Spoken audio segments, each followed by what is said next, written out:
Assalamualaikum warahmatullahi wabarakatuh. Hari ini saya akan memberikan sedikit tutorial bagaimana membekam dengan dasar-dasar bekam. Yang pertama, kita harus berniat bahwa bekam ini adalah untuk upaya memberikan pengobatan kepada orang lain. Jadi kita berdoa kepada Allah seraya mengucapkan Bismillahirrahmanirrahim dan supaya bekam ini berkah. Oke, setelah kita melakukan doa, langkah yang pertama untuk seorang bekamer adalah harus memakai sarung tangan. Tetapi di sini saya sudah pakai sarung tangannya. Jadi teman-teman kalau mau beli sarung tangan, saran saya pilihlah sarung tangan yang lebih baik sempit daripada kelonggaran. Saya sarankan untuk membeli untuk ukuran seperti tangan saya itu ukuran M. Jadi kalau kita membeli yang L itu biasanya itu bakalan kita tambahi dengan karet.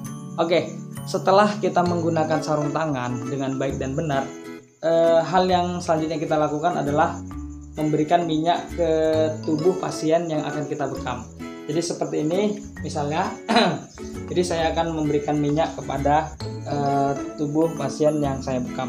Jadi pasien yang saya bekam ini tubuhnya tidak terlalu besar, tidak gemuk, tidak lebar dan tidak terlalu kecil, jadi yang sedang-sedang saja.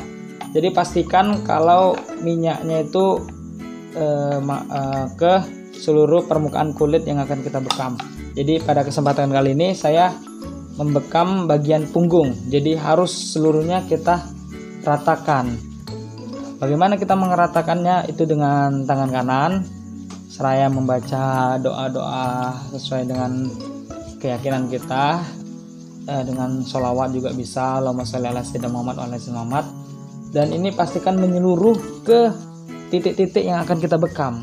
Jangan sampai kita melumuri minyak zaitun ini. Saya menggunakan minyak zaitun, saya konsisten menggunakan minyak zaitun. Jadi teman-teman kalau mau menggunakan minyak yang lainnya terserah, tidak ada paksaan, tidak ada larangan.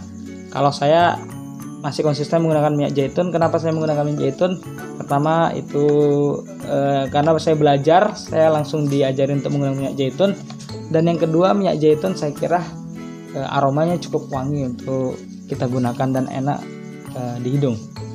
Oke, setelah kita melumuri badan pasien dengan minyak zaitun, kemudian kita langsung melakukan bekam seluncur. Nah, bekam seluncur ini seperti yang saya jelaskan di video-video selanjutnya adalah bekam yang kita lakukan dengan menarik 1-2 kali ke badan pasien. Kalau misalnya terlalu kencang cukup sekali saja atau sekali 1,5, lalu kita luncurkan ke permukaan kulit yang ingin kita bekam. Apa kira-kira gunanya memberikan bekam seluncur ini? Supaya darah kotor yang berada di permukaan kulit, di kulit bagian epidermis itu berkumpul, sehingga ketika nanti mau dibekam secara otomatis dia akan lebih mudah untuk dikeluarkan.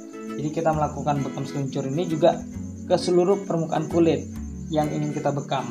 Kita mau ngebekam punggung, berarti yang kita lakukan bekam seluncur adalah punggung. Jangan kita mau bekam punggung yang kita seluncurin malah kaki, itu mah tidak nyambung. Jadi ini sampai berapa lama?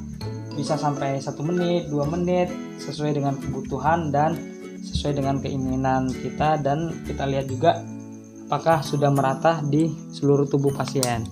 Nah, kalau misalnya sudah merata, maka kita bisa sudahin dan diakhiri dengan mengelap bagian, biasanya ada daki ya di badan pasien. Jadi ini kita tidak perlu bilang ke dia, tapi di kesempatan ini saya bilang ke penonton, artinya biar kita nggak kaget apakah pasien yang kita bekam ini sudah mandi atau enggak, itu urusan dia. Yang terpenting adalah kita membersihkan daki jika ada setelah kita melakukan bekam seluncur tersebut. Nah, yang selanjutnya adalah kita melakukan pembekaman. Nah, untuk masalah pembekaman ini kita menggunakan bantuan timer. Kita menggunakan stopwatch untuk supaya kita disiplin dengan waktu, tidak berlebihan, karena bekam ini harus ada disiplin waktunya. Jadi kita menggunakan timer stopwatch. Kita mulai sekarang. Nah, yang pertama ini adalah titik kahil. Untuk menentukan titik kahil itu dia 3 titik setelah benjolan. Jadi seperti ini benjolannya 1, 2 dan 3. Nah, inilah titik kahil. Kita tarik berapa kali? Cukup 2 kali saja, karena itu sesuai dengan porsi atau sesuai dengan bagaimana pasien kita. Kalau misalnya pasien kita tidak terlalu besar, jadi kita dengan tidak perlu melakukan penarikan sampai banyak. Nah, ini titik paru-paru. Untuk menentukan titik paru-paru, jadi kita bisa melihat ini adalah titik sayap. Jadi ini adalah sayap pasien. Jadi ini sayap bagian kiri, ini sayap bagian kanan. Dan titik paru-parunya itu pas di bawah bagian sayap. Nah, di sini. Kita langsung tarik 2 kali juga, dan kemudian juga 2 kali di samping sebelah kanan. Kemudian setelah titik sayap dan titik kahil ini, kita untuk bekam punggung biasanya saya membekam 7 titik. Titik kahil, 2 titik paru-paru, yang terakhir adalah yang kedua, yang bagian setelahnya adalah titik ginjal. Untuk menentukan titik ginjal adalah itu selurus dengan pusar atau udel yang dimiliki oleh pasien. Nah, kalau misalnya kalian sudah biasa membekam, insya Allah kalian sudah tahu di mana titiknya. Saya cukup yakin di sini titiknya. Tapi untuk pembuktiannya kita buktikan dengan mengangkat perut pasien, kemudian kita tarik 1, 2, dan 3. Gimana? Benar ya? Ini bukan rekayasa, bukan settingan. Saya juga tidak mengukur sebelumnya, tetapi ini memang kalau kita sudah terbiasa membekam orang pasien, kita akan terbiasa untuk kita akan tahu di mana titik-titik bekam. Nah, untuk yang selanjutnya adalah menentukan titik hati. Titik hati itu adalah titik di mana pertengahan antara titik ginjal dan titik paru-paru. Jadi kita lihat nih tengahnya mana. Di sini tengahnya di sini, lalu kita tarik di titik tersebut. Nah, itu namanya titik hati.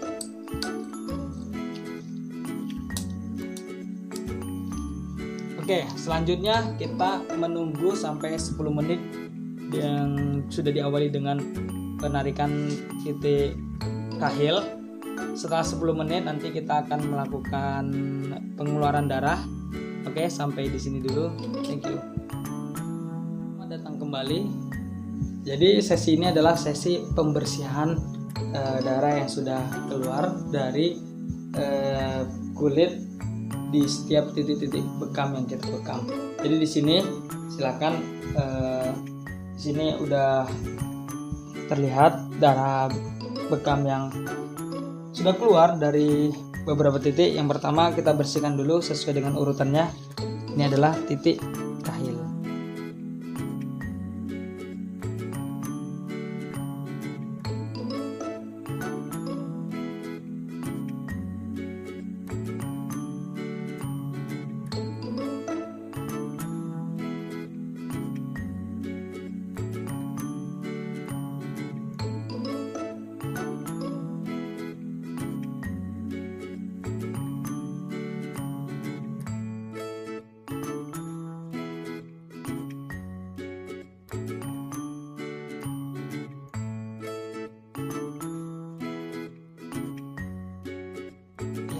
Begitulah tadi proses pembersihan. Jadi berhubung darah pasien kita tidak terlalu banyak, jadi tisu yang digunakan juga tidak terlalu banyak. Jadi kalau misalnya darah yang tidak terlalu banyak, itu kita bisa membersihkannya itu dengan cara seperti ini. Atau misalnya kita buka, terus kita bersihkan, terus kita tinggal lap. Tapi sebelum itu, ketika kita buka cupnya misalnya seperti ini, kita buka cupnya, terus darah kotornya masih ada di sini, terus kita langsung lap aja cupnya, terus kita tinggal ambil darahnya, begitu selanjutnya. Jadi itu untuk mengefisiensikan waktu supaya kerja kita tidak lelet, kerja kita tidak amburadul, kerja kita supaya bisa terorganisir dengan baik, sehingga kita harus benar-benar memaksimalkan waktu yang ada. Nah, untuk menunggu proses penarikan yang kedua itu sekitar 3-5 menit. Jadi dia harus waktunya itu setengah atau sepertiga dari waktu kita menarik bekam yang pertama. Yang pertama, setelah kita melakukan penarikan bekam, setelah kita menentukan mana nih yang mau kita bekam, titik-titiknya mana nih yang mau kita bekam. Setelah kita tahu titik mana yang mau kita bekam, lalu kita tarik, terus kita tunggu maksimal 10 menit. Kemudian setelah 10 menit kita langsung melakukan yang namanya pengeluaran darah dengan menggunakan melalui pena bekam. Kemudian setelah selesai melakukan hal itu, kita tunggu juga sampai 10 menit maksimal. Setelah itu baru kita melakukan pembersihan.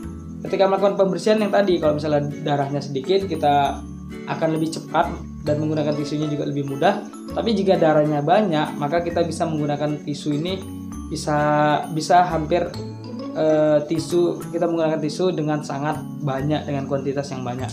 Sehingga dengan mau tidak mau kita harus lebih mengeluarkan effort usaha kita yang terbaik supaya darah kotor yang keluar karena banyak tadi itu tidak berceceran kemana-mana. Karena bagi saya profesionalitas seorang bekam itu bisa dilihat bagaimana dia membersihkan atau mensterilkan darah dari kulit atau dari titik-titik bekam yang kita lakukan. Nah, ini setelah 5 menit, jadi kita melakukan penarikan yang kedua, dan ini waktunya sudah 5 menit. Kemudian ini yang terakhir, jadi ini cukup mudah.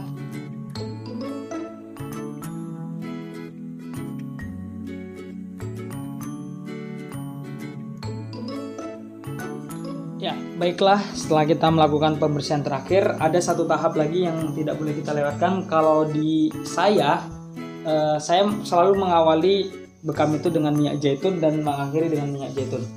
Kemudian kita lumuri dengan minyak zaitun supaya apa? Supaya gini.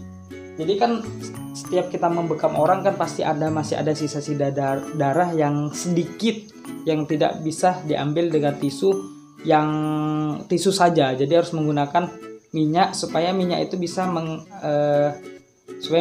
bisa membersihkan lebih steril dibandingkan hanya sekedar tisu. Jadi contohnya seperti ini. Kita turunkan minyak zaitunnya, kemudian kita ambil dengan tisu, lalu kita olesin ke titik-titik bekam. Nah, kita lihat nanti apakah ada beberapa titik bekam yang masih ada darahnya. Jadi kita pastikan semua titik bekam ini kita lap dengan menggunakan tisu yang dilapisi dengan minyak zaitun. Kita lihat apakah masih ada.